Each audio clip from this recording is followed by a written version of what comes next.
नमस्कार दोस्तों, modern learning channel में आपका स्वागत है। मैं हूं बबन लाहनी। यदि आपको वीडियो पसंद आता है तो लाइक कीजिए, शेयर कीजिए और कमेंट कीजिए। और यदि चैनल को अभी तक सब्सक्राइब नहीं किया है तो प्लीज़ आज ही चैनल को सब्सक्राइब कीजिए और अपने ज्ञान को अद्यतन कीजिए। दोस्तों, हमारा आज का पाठ है अनुस्वार और अनुनासिक में अंतर। हमने पहले वीडियो में अनुस्वार के बारे में विस्तृत जानकारी प्राप्त की है और साथ ही साथ अनुनासिक के बारे में भी जानकारी प्राप्त की है।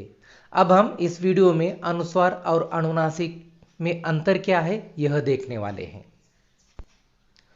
अनुस्वार और अनुनासिक में सबसे पहला अंतर है, अनुस्वार आश्रित नासिक के व्यंजन है, अतः इसके उच्चारण में भी अन्य व्यंजनों की तरह मुख में अवरोध होता है और वायु मुख के साथ साथ नासिका से बाहर निकलती है। उदाहरण हंस अर्थात एक पक्षी। और अनुनासिक यह आश्रित नासिक के स्वर है, अतः इसके उच्चारण में वायु अन्य स्वरों की भांति बिना किसी अवरोध के मुख से तथा नाक दोनों से बाहर निकलती है। उदाहरण हंस अर्थात हंसना। तो इस तरह से हंस अर्थात एक पक्षी है और हंस अर्थात एक क्रिया है जिसे हम हंसना कहते हैं।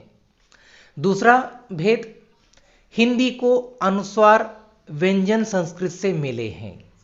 उदाहरण गंगा। तो हिंदी भाषा में जो भी अनुस्वार है वह संस्कृत भाषा से आए हुए हैं।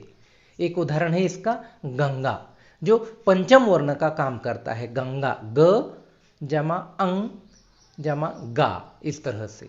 और अनुनासिक संस्कृत में नहीं थे, इनका विकास हिंदी में हुआ है।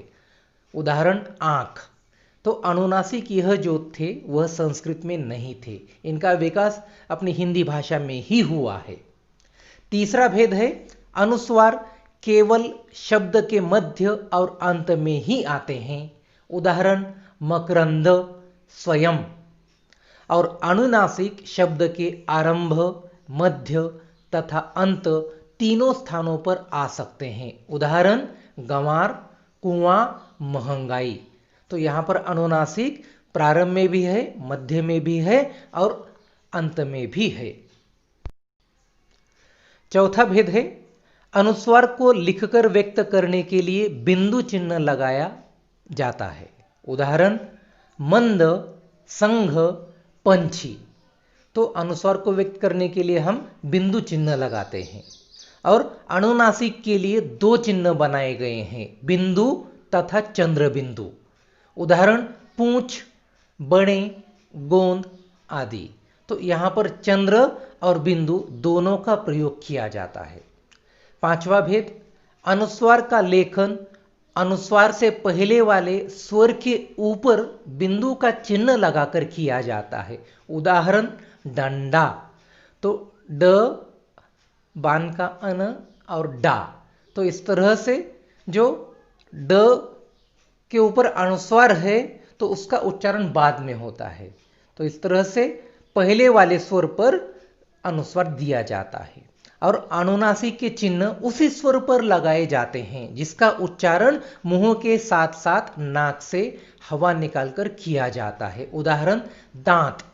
तो यहां पर द के ऊपर ही चंद्र और बिंदु लगाया जाता है। मुंह, तो यहां पर म के ऊपर ही चंद्र बिंदु लगाया जाता है। तो उसी स्वर के ऊपर अनुनासिक चिन्ह दिया जाता है, अर्थात चंद्र और बिंदु दिया जाता है।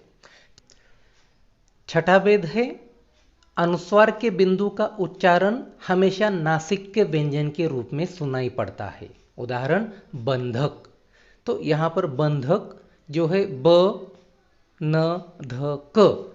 तो यहां पर अनुस्वार का उच्चारण नासिक के व्यंजन के रूप में ही सुनाई देता है, अर्थात अनुस्वार एक तरह का व्यंजन ही होता है। वो पंचम वर्ण होता है, व्यंजन का पंचम वर्ण का रूप होता है। और अनुनासिक का उच्चारण हमेशा नासिक के स्वर के रूप में सुनाई पड़ता है। उदाहरण मांद या गांव। तो इस तरह से अनुनासिक का उच्चारण हमेशा स्वर की तरह ही होता है, अर्थात स्वर के रूप में ही होता है। तो इस तरह से दोस्तों अनुस्वार और अनुनासिक में यह अंतर है। यदि आप इन अंतर को जान लेते हैं तो निश्चित रूप से अनुस्वार और अनुनासिक में गलती नहीं होगी। आप अच्छी तरह से अनुस्वार और अनुनासिक को पहचान पाएंगे कि अनुस्वार यह व्यंजन का गुण है और स्वर अनुनासिक यह स्वर का गुण है। तो दोस्तों यहीं पर रुकते हैं, मिलते हैं जल्द ही नए वीडियो के साथ। तब तक के लिए धन्यवाद।